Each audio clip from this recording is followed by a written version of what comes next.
Hi, I'm Nicole Goodman, co-host of Podcasting Essentials, and you're listening to the Summer Series, the best episodes of 2020. Now let's listen back to our chat with writer and director of podcast Carrier, Dan Blank. Sound Cartel.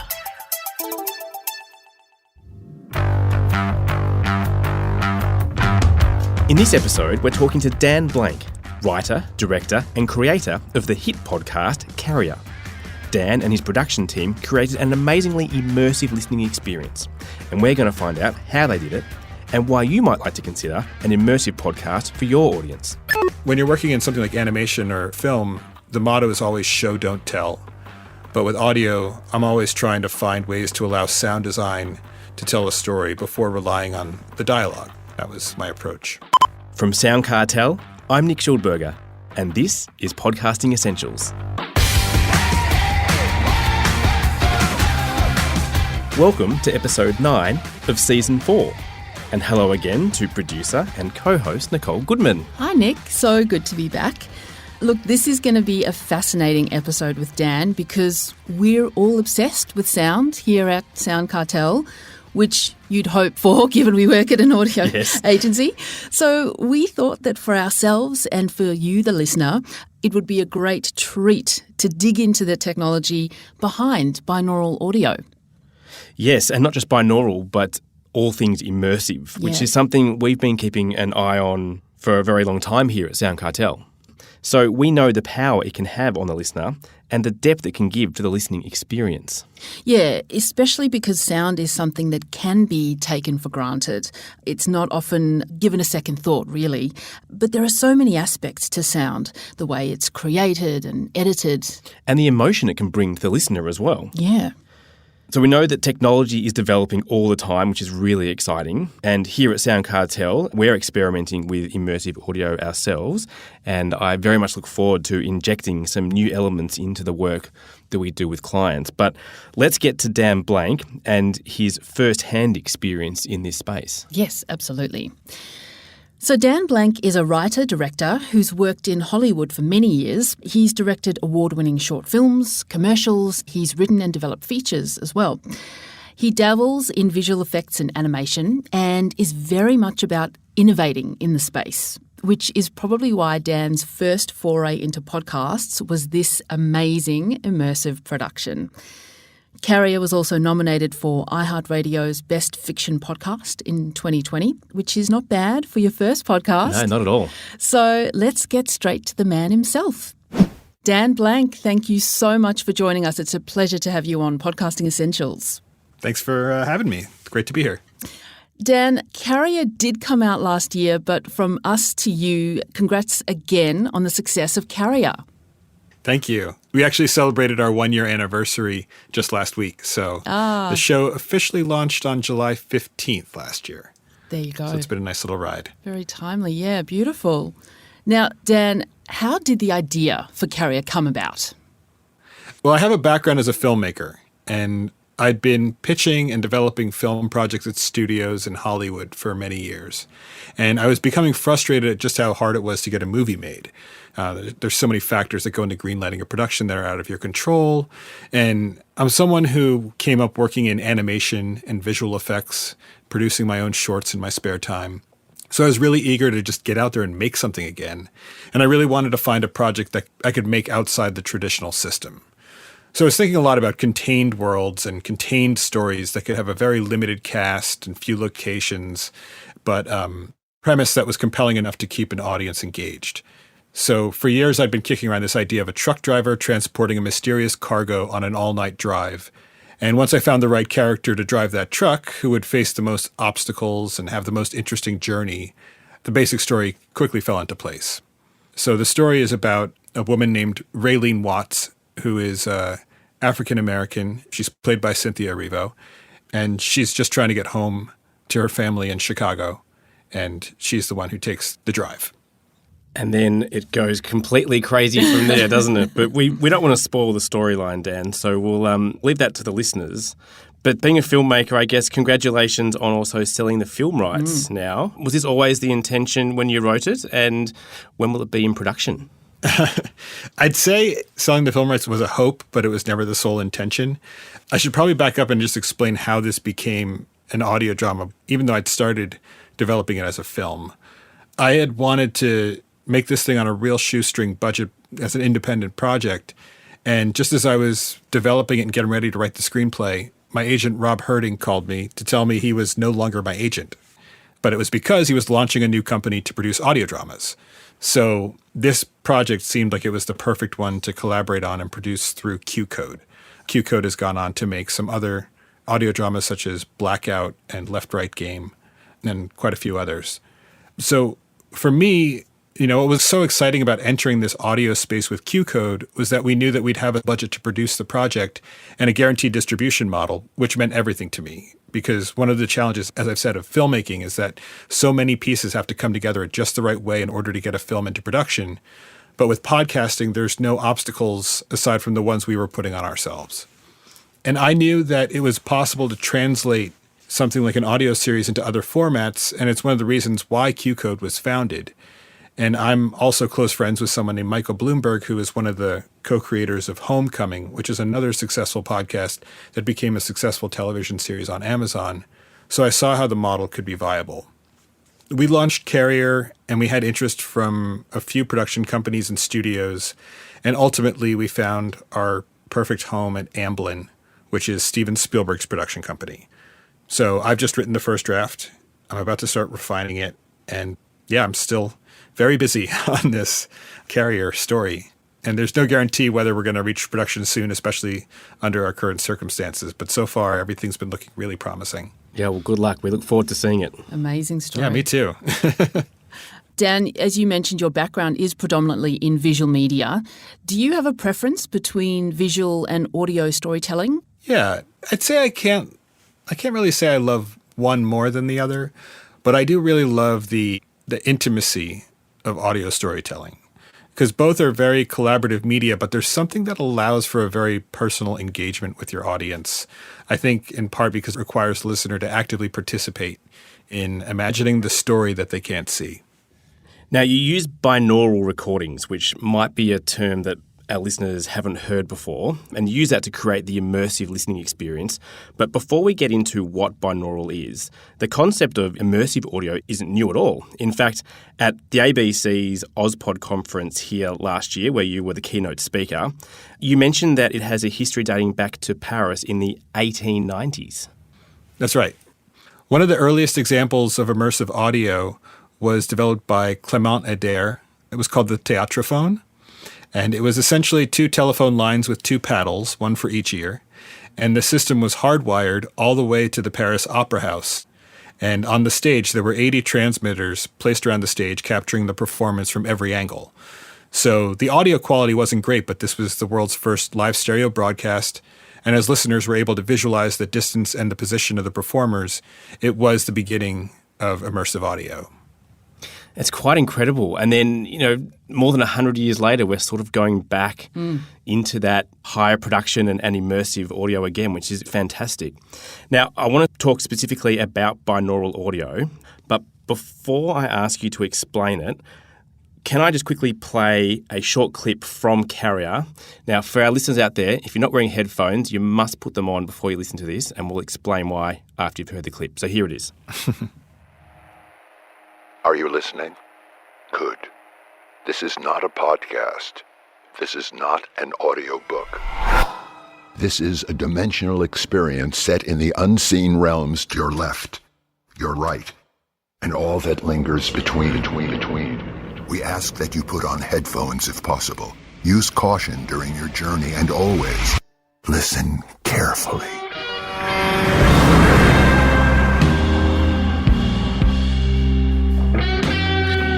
It still gives me goosebumps. Yeah, no, it's amazing. So, binaural audio, what is it and how is it created? Sure. What we refer to as binaural audio was introduced at the 1933 Chicago World's Fair. And it begins with a stereo recording, which uses a pair of microphones for the left and right channels. We're all familiar with that. But binaural recordings require the microphones to be placed inside some sort of head so they can capture sound the way our own ears do.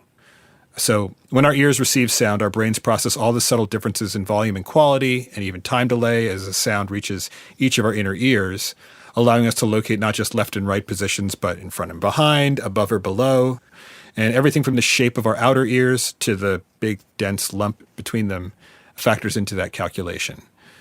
So with binaural recordings, 2 omnidirectional mics are placed within the ear canals of a dummy head, like a mannequin head, thereby capturing sound exactly the way our own ears would. Well, what I find amazing, and as I was listening to Carrier, I was actually, for part of it, I was out watching my children ride their bikes up and down the street. Maybe not the best time to be listening to a intense, immersive podcast, but, we've got to do what we've got to do. And at one point, I was absolutely convinced that my garage door behind me was opening or rattling. I kept turning around because I was convinced there was something going on behind me. It's quite freaky how it does that. It's remarkable, yeah. Dan, so beyond recording binaurally, how did you go about mixing other audio techniques like music and sound effects to heighten the emotional experience for listeners? Right. Well, the binaural recording was only just one part of this production. So we also recorded with traditional microphones with the actors, and we recorded music and Foley. And then we relied on stock libraries for sound effects that we obviously couldn't create ourselves. The sound design really began with the script and deciding how the story would be told in a project without visuals. We knew the general framework of what audio we would need to produce, and then we began to create a sort of language for this particular story. For example, how important the main character's breathing or tension of gripping a steering wheel could be, or how the sounds rattling around inside her cab would subconsciously reflect her chattering nerves, or how the rhythm of the road could serve as this invisible heartbeat to keep the audience on edge. I had 2 brilliant sound engineers, Jamie Sheffman and Noah Gersh, and they also composed the music. So we decided early on that we would create instruments out of sound effects samples, which allowed us to have this seamless overlap between the sound design and the score. So cool. And so, Dan, how does going to this extra level of detail to create an immersive soundscape alter the experience for the listener? Well, I had been very interested in binaural audio and immersive audio because I was doing some conceptual work with Google on their virtual reality projects. And what I found was that audio alone had the power to transport you and make you feel like you were experiencing a story firsthand. So all the things that virtual reality is hoping to do with creating an immersive story, there's all sorts of these issues that are coming up about what kind of VR device is going to catch on with the public, or what's going to be comfortable to wear, or a device that people will be able to take with them. And what I was realizing is with audio, everyone has access to a pair of stereo headphones. And that's really all you need to have the effects work with immersive audio. Mm. You mentioned at Ozpod last year that Carrie was written as a 3-act screenplay, and you wrote the sound design into the script. Can you tell us a bit about the writing process for an immersive podcast? I had been developing the project as a 3-act feature film, and when I decided to make it an audio series, I had to be very conscious of what I had to work with.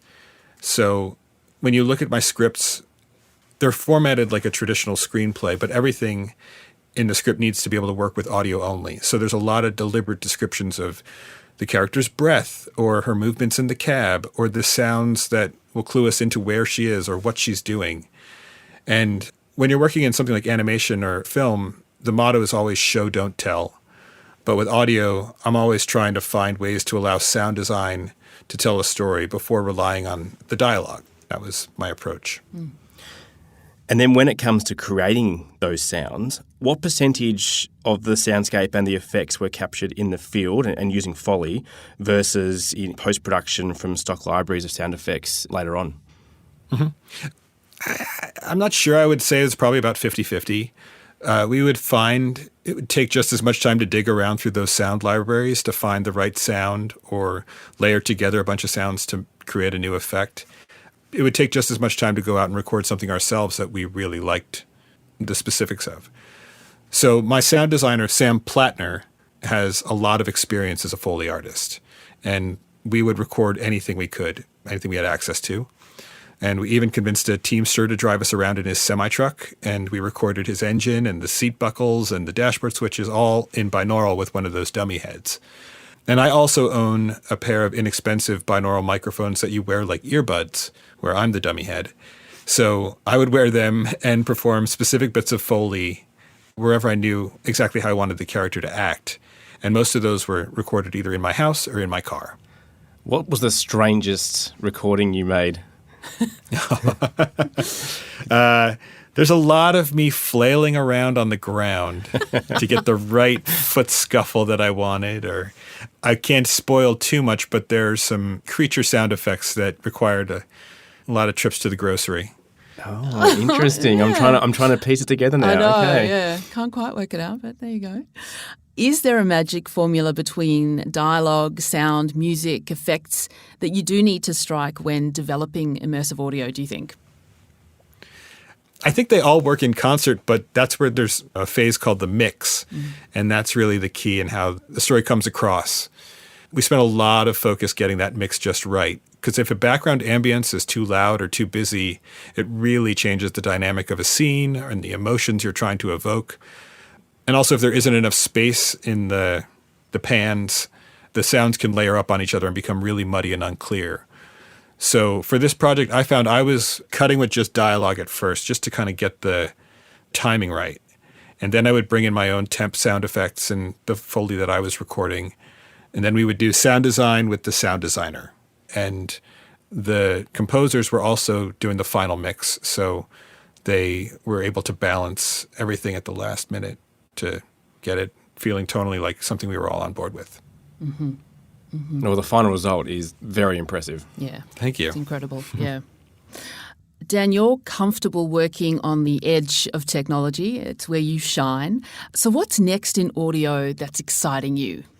I think positional audio is really interesting, and it's sort of the way that games and virtual reality have sound emitting from different locations in a 3D space that you can actually navigate around, especially the way that virtual reality works now, where you're actually able to freely roam around a space. So I think there's tremendous potential in something like that to create immersive stories in a location. There are also these microphones now that can capture 360 degrees of sound at once, even more so than the way that binaural dummy heads record. And Dolby is developing all these new technologies that can bring 5.1 into stereo, and I think they're working on all sorts of other projects to kind of level up what's available as a standard format for these podcasts. But, to me, at the end of the day, it's really about the creative content more than the bells and whistles. So even if it's something that's recorded on a voice memo in mono, if it's good, if the story's good and compelling, then it's interesting. It's exciting to me. Absolutely. Yeah, we definitely agree with that. The story always has to be good, but some of that stuff sounds pretty exciting about where we might end up with audio in the next few years. No, we're salivating. Now, it's been a year since Carrier, so that's given you plenty of time to be working on other things. What's coming next from Dan Blank? Well, right now I'm very busy on the feature adaptation. So, like I said before, we don't know what's to come of it, but so far that will keep me occupied and hopefully we go into production. But I'm also developing another audio series with Q-Code and really want to keep pushing further in what I can do and what we can do in this space to try to really elevate the format and find as many different types of stories to tell and really make it its own new field that everybody's excited to be telling stories in. Well, that's fantastic to hear. I very much look forward to hearing what you come up with Q-Code, and, of course, looking forward to seeing a feature film of Carrier when you're able to get into production. Thank you so much, Dan, for joining us on Podcasting Essentials. It's been terrific having you. Thank you, Dan. It's been wonderful. Thank you for having me. What a fascinating insight into how Dan and the team created Carrier. Yeah, and I love the fact that he's a sound enthusiast. He's interested in the technology, and as listeners, we get to reap the benefits of his passion and curiosity. Yeah, and it's great to hear he's still pushing the envelope as well. I can't wait to hear what he comes up with next. That's it. What I find really interesting about Dan's story about using immersive audio is that it's not something new. It's amazing that in the 1800s, through the theatrophone, the rich and famous could listen to stereo sounds of orchestras being recorded through hundreds of microphones. That just blows my mind. Yeah. And I kind of love the way that in the 1930s and 40s, through that golden age of radio, that those radio dramas, in a way, are being reproduced in a podcast form. And that immersive audio now is adding an extra layer to what's being produced. But what really has changed is the opportunity. That's exactly right. Everyone has a pair of headphones. So the ability to listen to this amazing audio is there. Back in the golden era of radio, people were sitting around in their homes listening to a wireless radio with a mono speaker. Whereas now, everyone can listen straight from their phone through headphones. Yeah. And really all it means is that the opportunity is there for creators to produce this amazing audio and get it to the masses. Yeah, well, exactly. And if you look back to when the iPod first came out too, if you remember the ads around that, everyone was wearing the corded earphones, headphones, and it became fashionable all again. So really, to sum up, we have the technology, we have the audience. We just need audio creators to join the dots and consider what an immersive listening experience can bring to their audience. Absolutely. That's a really good point, Nick. And it comes back to what Dan was saying about storytelling, because it really does come back to the quality of the story and then enhancing that with smart, incredible sound. A perfect way to finish, because that is all we have time for on this episode of Podcasting Essentials.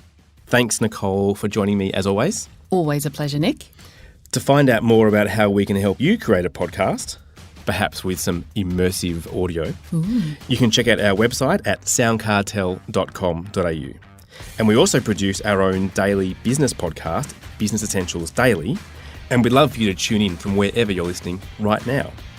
From all of us at Sound Cartel, thanks so much for listening.